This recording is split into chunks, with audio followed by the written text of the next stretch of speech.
Assalamualaikum warahmatullahi wabarakatuh.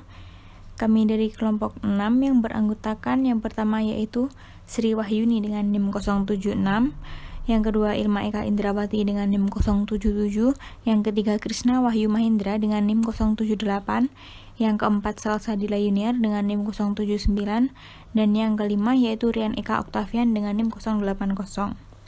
Di sini kami akan mempresentasikan materi mengenai pengembangan sistem informasi manajemen. Berikut merupakan penyampaian materi dari kami.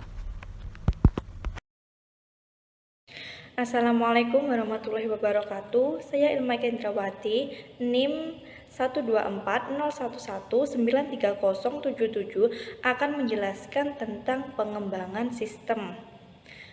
Apa sih itu pengembangan sistem? Baik, pengembangan sistem dapat berarti menyusun suatu sistem yang baru untuk menggantikan sistem yang lama secara keseluruhan atau memperbaiki sistem yang telah ada. Proses ini membutuhkan komitmen substansial mengenai waktu dan sumber daya yang merupakan aktivitas berkesinambungan dalam suatu organisasi. Dari penjelasan di atas dapat disimpulkan bahwa pengembangan sistem merupakan suatu langkah-langkah atau metode yang dilakukan oleh peneliti sistem dalam pengembangan suatu sistem informasi. Yang kedua yaitu tentang analisis kelayakan sistem. Nah, analisis kelayakan sistem merupakan proses yang mempelajari atau menganalisa permasalahan yang telah ditentukan sesuai dengan tujuan akhir yang akan dicapai. Analisis kelayakan ini digunakan untuk menentukan kemungkinan keberhasilan solusi yang diusulkan. Analisis kelayakan sistem ini menggunakan beberapa studi kelayakan dalam melakukan analisisnya. Yang pertama yaitu tentang studi kelayakan teknis. Nah, studi kelayakan teknis ini yaitu meliputi kebutuhan sistem yang telah disusun dari aspek teknologi yang akan digunakan. Kelayakan teknis menyoroti kebutuhan sistem yang telah disusun dari aspek teknologi yang akan digunakan. Jika teknologi yang dikehendaki untuk pengembangan sistem merupakan teknologi yang mudah didapat, murah, dan tingkat pemakaiannya mudah, maka secara teknis usulan kebutuhan sistem bisa dinyatakan layak. Nah, kelayakan teknis ditunjukkan pada 3 pokok permasalahan. Yang pertama yaitu apakah teknologi yang dipakai atau diajukan cukup praktis. Yang kedua yaitu apakah saat ini kita telah mempunyai teknologi yang memadai. Yang ketiga yaitu apakah kita mempunyai pakar teknis yang memadai. Nah, selanjutnya yaitu studi kelayakan operasional. Sistem ini dikatakan layak secara operasional jika usulan kebutuhan suatu yang dapat menyelesaikan masalah yang ada dalam organisasi. Di samping itu, informasi yang dihasilkan oleh sistem harus merupakan informasi yang benar-benar dibutuhkan oleh pengguna, tepat pada saat pengguna membutuhkan.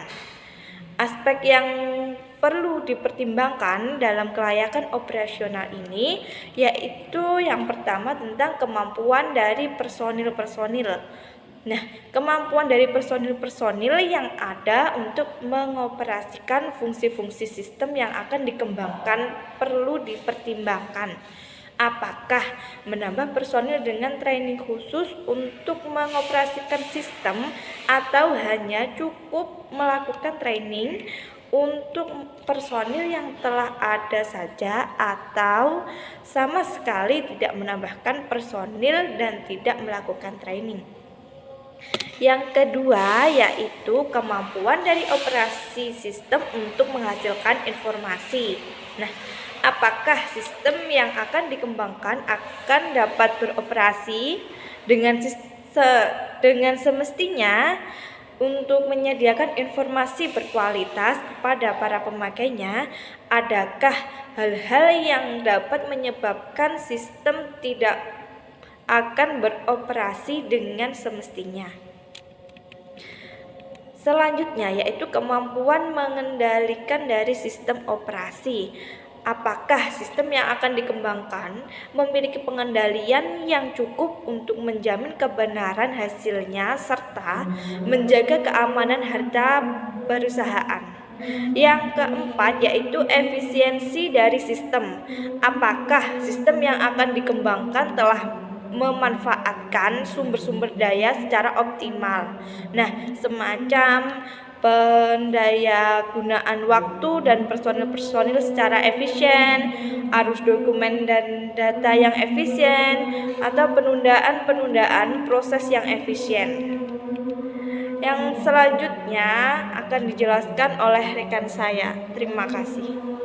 Dari aspek kelayakan yang lain adalah kelayakan ekonomi. Tidak dapat disangka lagi motivasi pengembangan sistem informasi pada perusahaan atau organisasi adalah motif keuntungan. Dengan demikian, aspek untung rugi jadi pertimbangan utama dalam pengembangan sistem. Yang keempat adalah kelayakan hukum. Menguraikan secara hukum apakah sistem yang akan dikembangkan tidak menyimpang dari hukum yang berlaku atau dalam kurung tidak melanggar hukum yang diterapkan oleh di objek penelitian. Misal, bagaimana kelayakan perangkat lunak yang digunakan, bagaimana kelayakan hukum informasi yang dihasilkan oleh program aplikasi yang dibuat, apakah melanggar hukum atau tidak. Yang kelima adalah kelayakan jadwal. Penilaian kelayakan jadwal ini digunakan untuk menentukan bahwa pengembangan sistem akan dapat dilakukan dalam batas waktu yang telah ditetapkan. Nama saya Krisna Wahyu Mahendra, NIM 078. Di sini saya akan menjelaskan mengenai kebutuhan yang diperlukan suatu sistem. Nah, pada suatu sistem apabila kita ingin tahu kebutuhannya apa, kita harus melakukan analisis kebutuhan suatu sistem tersebut. Nah, analisis kebutuhan sistem ini merupakan fase yang bertujuan untuk memahami kebutuhan dari sistem baru untuk mengembangkan sebuah sistem yang memadai. Nah, kebutuhan sistem ini bisa diartikan sebagai pernyataan tentang apa yang harus dikerjakan oleh suatu sistem atau pernyataan tentang karakteristik yang harus dimiliki oleh suatu sistem tersebut. Nah, dalam proses analisis ini dibagi menjadi dua jenis, yaitu kita menganalisis dari segi kebutuhan fungsional. Nah, kebutuhan fungsional ini adalah jenis kebutuhan yang berisi mengenai proses-proses apa saja yang nantinya dilakukan oleh sistem baru tersebut. Selain itu, juga berisi mengenai informasi-informasi yang harus ada pada sistem tersebut. Nah, yang kedua, kebutuhan non-fungsional. Nah, kebutuhan ini tipe kebutuhan yang berbasis seperti properti lah, tunjangan, seperti itu. Lanjut, saya akan menjelaskan mengenai desain.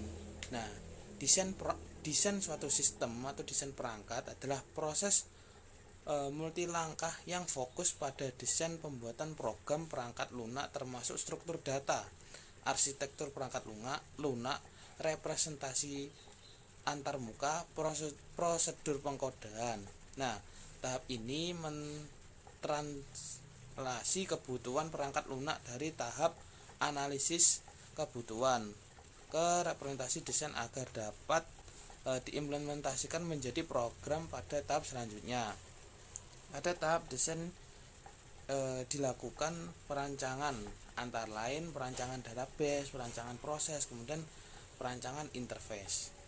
Mungkin itu yang dapat saya sampaikan, ada kurang lebihnya mohon maaf. Terima kasih.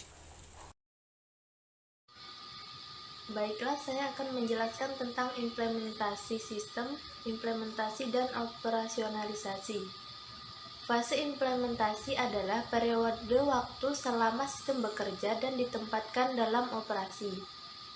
Ada 5 aktivitas utama selama tahap pelaksanaan, yaitu instalasi peralatan, pemrograman, pelatihan, pengujian, baik pengujian string testing dan pengujian sistem, dan yang terakhir yaitu perubahan. Fase operasi adalah jangka waktu selama masa sistem berfungsi sebagai pemberi informasi akuntansi. Ada 3 aktivitas selama operasi, yaitu pemeriksaan, fase implementasi, pemeliharaan sistem, akuntansi atas biaya operasi sistem termasuk biaya pengembangan dan biaya operasional. Selanjutnya yaitu pengujian atau testing. Proses pengujian berfokus pada logika internal software untuk memastikan bahwa semua pernyataan sudah diuji, dan juga fungsi eksternal. Metode yang digunakan untuk melakukan testing yaitu metode langsung dan metode tidak langsung. Selanjutnya yaitu perawatan atau maintenance. Perawatan software mengaplikasikan kembali setiap fase program sebelumnya, namun tidak dapat dilakukan dengan membuat software yang baru. Perawatan program dapat dilakukan dengan cara backup database dan backup aplikasi. Sekian, terima kasih. Perkenalkan, nama saya Salsabila Yuniar dengan NIM 079. Saya di sini akan melanjutkan menyampaikan materi mengenai peran teknik dokumentasi. Peranan teknik pendokumentasian sebenarnya tergantung dari jenis pekerjaan. Teknik pendokumentasian memiliki peranan penting dalam hal-hal berikut. Yang pertama yaitu, sebuah sistem beroperasi dapat terbaca dari dokumentasi yang tersedia. Dan yang kedua, dapat mengidentifikasi kekuatan dan kelemahan dokumentasi sistem pengendalian internal. Sebuah sistem dapat dikatakan optimal apabila mudah dimengerti oleh orang lain. Jenis-jenis teknik mendokumentasikan sistem informasi antara lain yang pertama yaitu diagram arus data. Diagram arus data ini merupakan sistem informasi yang akan menjelaskan arus data dalam sebuah organisasi. Diagram ini meliputi 3 jenis yaitu diagram konteks, diagram zero, dan diagram level. Untuk yang kedua yaitu bagan alir. Bagan alir ini merupakan gambar yang menjelaskan urutan proses dengan berbagai simbol-simbol. Yang ketiga yaitu tabel keputusan. Tabel keputusan ini merupakan suatu teknik yang membantu meringkas hasil akhir dari sebuah proses pembuatan keputusan yang bersifat kompleks. Dan yang keempat atau yang terakhir yaitu bagan manajemen proyek.